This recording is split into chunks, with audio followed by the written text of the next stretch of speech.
धर्मदर्शनमा यहाँहरु सबैमा हार्दिक स्वागत छ। म कुबेर सुवेदीको जय श्री राधे जय श्री कृष्ण। अब हामी सोह्र श्राद्ध पितृपक्षको बारेमा कुराकानी गर्दैछौँ। 2080 सालको सोह्र श्राद्धमा के गर्न हुन्छ के गर्न हुँदैन यस बारेमा हामी कुराकानी गरौँ। साथसाथै यो सोह्र श्राद्धको अवधिमा हामीले दैनिक पूजा आजा आराधनाहरू कसरी गर्ने यस बारेमा पनि हामी कुराकानी गर्छौँ। साथसाथै यस वर्ष कुन तिथि कति गते कति तारिकमा परेको छ यस बारेमा पनि हामी कुराकानी गर्छौँ। अब सर्वप्रथम पञ्चाङ्गबाट तिथि मितिको बारेमा जानकारी गरौँ। 2080 सालको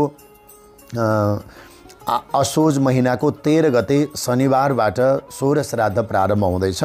27 गते शनिबारसम्मका लागि सोह्र श्राद्ध पितृपक्षको अवधि हो। 2023 सेप्टेम्बर 30 तारिकदेखि अक्टोबर 14 तारिकसम्म यी तिथिहरूलाई हामी सोह्र श्राद्धको रूपमा 2080-2023 मा हामी मनाउँदैछौँ।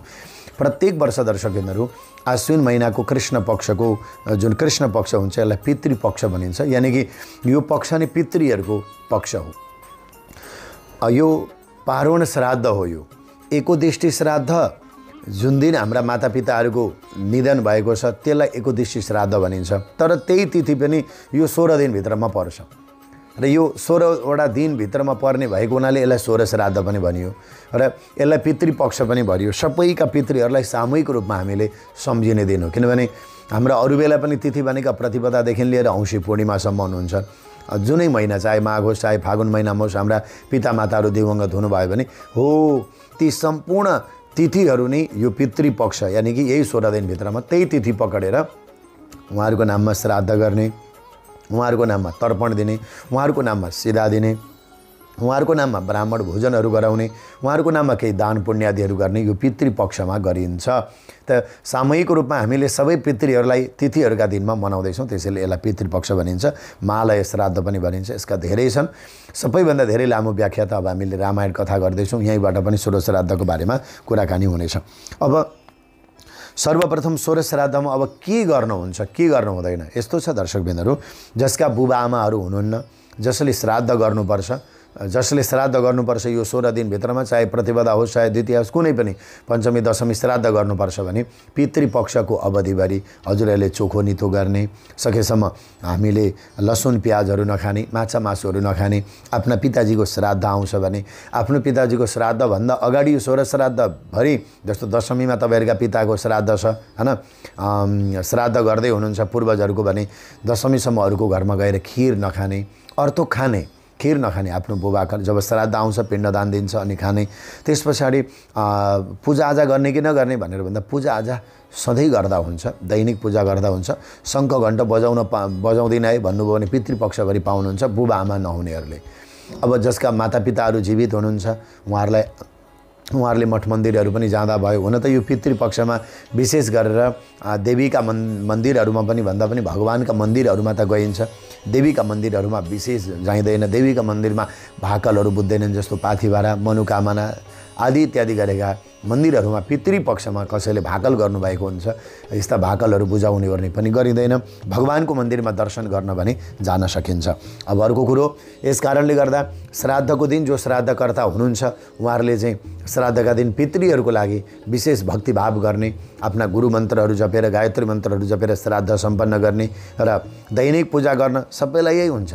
भगवानको त पूजा गर्नुपर्छ, किनभने सारा पितृहरू पनि भगवानमा गएर समर्पित हुन्छन्। पितृहरू हाम्रा मुक्ति हुनु पनि भएको छ भने पनि सबै पूर्वजहरू नारायणमा समर्पित हुन्छन्। त्यसैले दैनिक पूजाआजा गर्दा भयो, रातो फुल राता अबिरहरू चढाउँदा भयो, यो चढाउने जति कार्यहरू छन् त्यो कार्य गर्दा हुन्छ।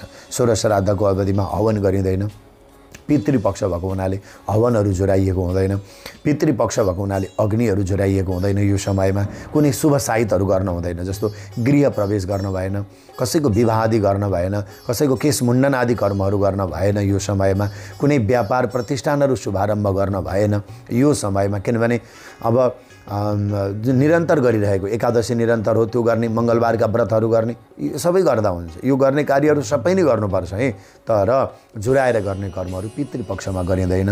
र जसका बुबाआमा हुनुहुन्छ भने पनि छोराछोरीहरूले पनि सकेसम्म चोखो नितो खाइदिनु पर्दछ। मध्य मांसहरू यस्ता प्रकारका चिजहरूलाई प्रयोग नगर्ने यो पितृपक्षभरि हैन। शुद्ध सात्विक भाव गर्ने, सकेसम्म त सोह्र श्राद्धको प्रारम्भ हुँदैछ 13 गतेदेखि 30 सेप्टेम्बरबाट यसै दिनबाट चोखो नीतुहरू, किनभने हाम्रा बुबा हुनुहुन्न, हजुरबा हुनुहुन्न, कसैको घरमा कोही न कोही पूर्वज त हुनुहुन्न, पितृहरू हुनुहुन्न, त भोजन बनाउँदाखेरि पनि शुद्ध सात्विक भावहरूले बिहान त अझ राम्रो एउटा साग अनिवार्य रूपमा बनाउने, बिहानको सागहरूमा दाल चामल घिउहरू लगाएर हामीले भोजनहरू बनाउने, पितृहरूलाई आफ्ना श्राद्ध जहिले आए तापनि यो सोह्र श्राद्धभरि पितृहरूलाई हामीले भात चढाउन सकिन्छ। दुना बोताहरूमा घरको दक्षिण दिशातिरको भागमा बत्ती बालिदिने, भान्सा घरमा पनि पितृहरूको आराधना गर्ने।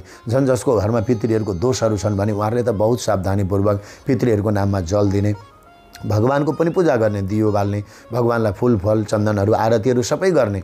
शङ्ख बजाउँदिन भन्न पाउनुहुन्छ यो सरसहरू, घन्टी त बजाउँदा पनि हुन्छ। महालक्ष्मीको व्रत पनि चलिरहेको छ कतिको। त्यसैले यहाँनिर के छ भने जुन दिन श्राद्ध हो त्यो दिन चाहिँ विशेष मान्नु पर्यो हामीले, सोह्र श्राद्ध भए तापनि। र अरू गर्ने कुराहरू छन्, पितृहरू हाम्रा घरमा आउँछन्, कुनै न कुनै दिन हाम्रा बुबा हजुरबाहरूको तिथि दिवंगत भएको होला। जस्तो अब कसको बुबा हजुरबाहरू धेरै बित्नु भएको छ भने एउटै तिथि पकडिन्छ, प्रत्येक दिनको सबैलाई तिथि पकड्नु पर्दैन, यहाँ बेग्ला बेग्लै तिथि पकड्नु परेन, त्यही तिथि एउटा पिताजीको मूल तिथि पकड्नु पर्यो। त्यसैमा सबैलाई सम्झेर महालय श्राद्ध गरिन्छ, सिधा अन्नदानहरू गरिन्छ, ब्राह्मण भोजनहरू गर्नुहुन्छ। श्राद्ध गर्नेहरूलाई थाहा छ यो, नगर्नेहरूलाई त त्यति थाहा छैन। यी नियमहरूलाई फलो गर्नु होला हजुरहरूले र गर्ने। र त्यस पछाडि गएर कुनै शुभ साहित्यहरू गर्दा हुन्छ, देश विदेश जाने आउने यी सबैमा रोकिँदैन है। फेरि तपाईँहरू भन्नु होला हामी दसैँको छुट्टीमा कहीँ विदेश जाँदैछौँ, विदेशबाट नेपाल आउँदैछौँ, जहाँ जान यात्राहरू सबै थोक गर्न हुन्छ। श्राद्धका दिन विशेष ख्याल गर्ने यात्राहरू गर्दा श्राद्धकर्ताहरूले।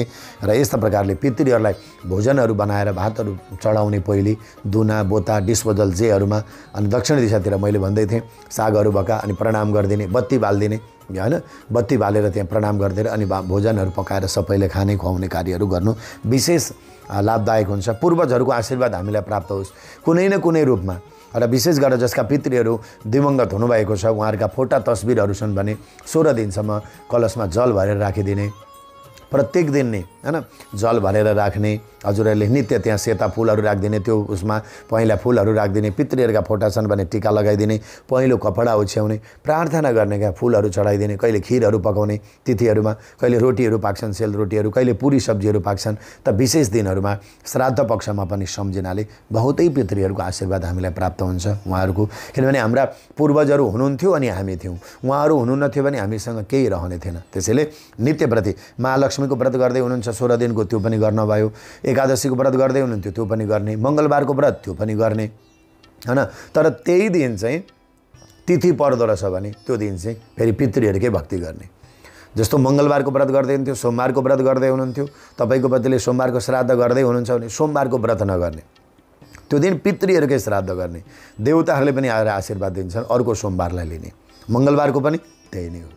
त्यस कारणले गर्दा तर जसको चाहिँ श्राद्ध गर्नु पर्दैन भने उहाँहरूले मन्दिरमा पनि जाँदा भयो, सामान्यतया आफ्ना गाउँघरका मन्दिरहरूमा घरैमा पूजाआजा आराधनाहरू गर्न भयो। यी सबै कुराहरू हामीले साधना आराधनापूर्वक हामीले सोह्र श्राद्ध पितृपक्षको अवसरमा हामीले गर्दैछौँ।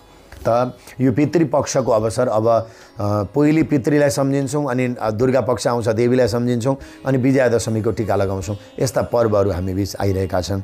त दर्शकहरू यो सामूहिक रूपमा आश्विन महिनाको कृष्ण पक्षको पितृपक्ष नै हो र 16 दिनभित्र 16 श्राद्ध पर्छन्। पूर्णिमा तिथि भेट्दैन, पूर्णिमाको औँसीलाई तिथिलाई समेटिएको हुन्छ, अथवा आफ्ना पूर्वजहरूको जुन दिन ज्येष्ठ व्यक्तिहरूको निधन भएको छ भने त्यो दिन पनि पकड्ने गरिन्छ। अब औँसी तिथि सबैको लागि तिथि हो। र अब हामी कुरा गरौँ र यिनै कुराहरू भए, मैले यिनै कुराहरू गर्दा दैनिक कर्महरू पनि भए, नित्य कर्महरू भए। भोजन पानीलाई जसका बुबा आमाहरू हुनुहुन्न उहाँहरूले त माछा मासु, उहाँहरूले त एकदम पितृहरूको भक्ति गर्ने, आराधना गर्ने, स्मरण गर्ने, उहाँहरूको आशीर्वाद लिने। पूर्वजहरूको आशीर्वाद भयो भने देवताहरू पनि झुक्छन् हामी बीच। र जीवित अवस्थामा पनि बुबा आमाको सेवा गर्ने, मृत्यु पर्यन्त पनि गर्ने। उहाँहरूलाई केही पिण्डदान भोजन तिथि श्राद्धहरू हामीले गरिदिनु पर्दछ सज्जनहरू। यस कारणले गर्दा यो पार्वण श्राद्ध घरैमा गर्ने हो।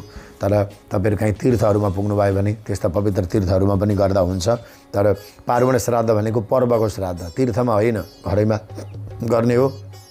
तीर्थ श्राद्धको विधानहरू छुट्टै हुन्छन् र पार्वण श्राद्धको विधानहरू भनेका छुट्टै हुन्। त यसरी जे सकिन्छ हामीले श्राद्धहरू गर्ने, देश विदेशमा हुनेहरूले पनि श्राद्धादि कर्महरू गर्ने, पितृहरूको नाममा केही भोजनहरू ग्रहण गर्ने, पितृहरूलाई भातहरू चढाउने यो कार्यहरू बिहान विशेष गरेर गर्नुपर्दछ। सन्ध्यामा गर्नु पर्दैन, सन्ध्यामा बत्ती बाल्दै हुन्छ पितृहरूको फोटामा। मैले अघि भनिसकेँ, यी नै नियमहरू पालना गर्दै 16 दिनसम्म आफ्ना पितृहरूलाई प्रणाम गरेर आस्था भक्ति गरेर यहाँहरू बस्नुहोला। अखण्ड रूपको दियो पर्दैन बाल्नलाई पितृहरूको लागि। बिहान केही घन्टा बलोस्, बेलुका केही घन्टा बलोस् पितृहरूको फोटामा सम्झिनुहोला। कुनै न कुनै तिथिको रूपमा आएर हाम्रा पूर्वजहरूले हामीलाई आशीर्वाद दिनुहोस् भनेर प्रार्थना गर्ने। यस वर्षको 16 श्राद्ध पितृपक्षको कुन तिथि, कति गते, कुन तारिकमा छ, यसबारेमा हामी कुरा गरौँ। सर्वप्रथम प्रतिपदा र द्वितीय तिथि एकै दिन छन्। असोज 2080 साल असोजको 13 गते शनिबारका दिन प्रतिपदा तिथि छ। प्रतिपदा तिथि दिउँसो 1:59 छ। उपरान्त द्वितीय तिथि प्रारम्भ छ। त्यसैले 16 श्राद्ध सुरु पनि यही दिन हो, प्रतिपदा तिथि र द्वितीय श्राद्ध पनि यही दिन छ। यसै दिन श्राद्ध गर्नुपर्छ, झुक्किनु होला फेरि यहाँहरूले। र यो पर्दछ 30 सेप्टेम्बरका दिन। अनि 14 गते आइतबारका दिन तृतीय श्राद्ध पर्छ एकैचोटि 1 अक्टोबर 2023 का दिन। असोजको 14 गते आइतबारका दिन 1 अक्टोबर 2023 का दिन तृतीय श्राद्ध पर्दछ।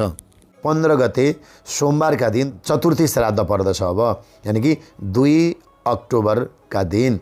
र यस्तै गरेर 16 गते मङ्गलबारका दिन पर्यो, मङ्गल चौथी व्रत पनि पर्छ। यस दिन पर्छ पञ्चमी श्राद्ध 3 अक्टोबरका दिन। 17 गते बुधबारका दिन पर्छ षष्ठी श्राद्ध र यो षष्ठी श्राद्ध पर्यो 4 अक्टोबरका दिन।